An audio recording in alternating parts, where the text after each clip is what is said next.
to prepare for these recitals, and it's so nice to see you here to acknowledge what they've done for the last 3 months. Christopher, I want to thank Christopher for passing out the programs. I do have extras. Anyone need one, or some extras if you would like to have one? Okay, why don't you stand up and see if anybody else would like to have one, okay? For those of you who've never been to any of my recitals, we do 2 recitals a year. This one is what we call their federated recital. In 2 weeks, thank you.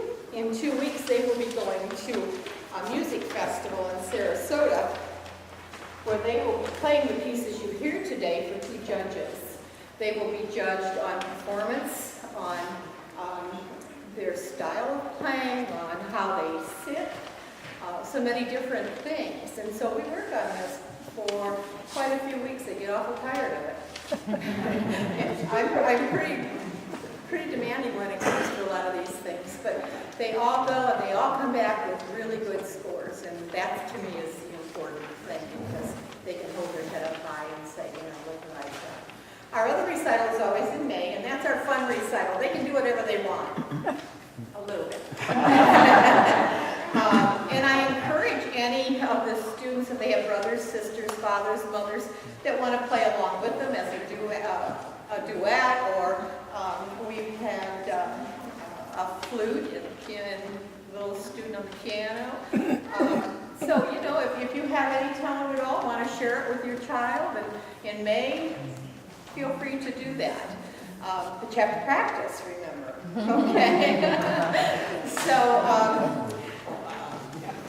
I told the boys and girls today they did not have to stand up and tell their names or what they're playing, because it's all on here, and it makes it easier for them. They're nervous as it is. I just want to read a couple things to you that I thought was quite interesting, and just maybe kind of break the ice for the kids. I have to tell you a story about Mozart, and a young boy that went up to Mozart and asked Mozart, make sure I read this right. He said to Mozart, he said, I'm really interested in writing symphonies like you do. And Mozart recommended he start at something easier than symphonies. And the young boy said, well, you wrote symphonies when you were 10. And Mozart looked at this little boy and he said, but I didn't ask how. These are the top students in my studio, and they're the ones that a lot of times don't ask how, they just go and do it. They look ahead, they come back and do more than what I've ever assigned them. They excel faster than any other student. They love doing what they're doing, and it's so gratifying to them to walk in and say, guess what I did this week? And they'll sit down and they'll play 2 or 3 pieces that I didn't even assign them. And how exciting that is. So they're doing really, really, they're advancing faster than some of the kids who don't do that. I have one thing also for the boys and girls, and I want you to always remember this, and I wrote it down. It's just something that I feel in my heart and I want you to know. Study like you want to learn everything. Listen like you've never heard it before. And practice like everybody's listening. And with that, we'll start our program.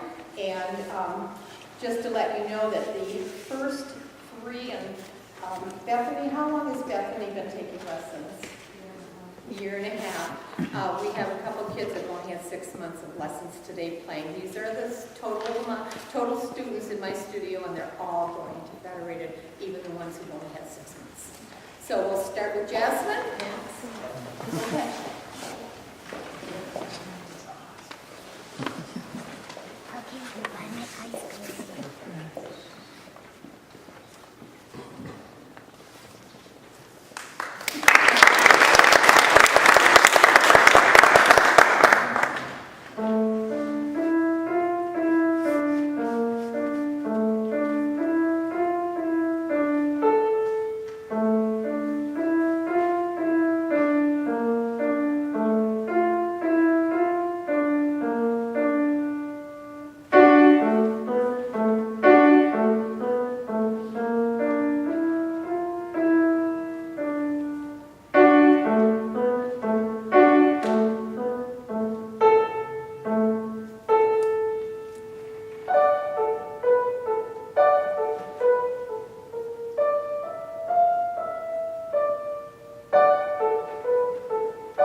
couldn't do it without the parents that are sitting in this audience and the supporters that they have, and it's just a wonderful, wonderful thing that I do. My husband has said to me, I wish I could have worked all my life and look what I've done like you do, and how true that is. So, thank you, everybody. Onward and upward. That's right.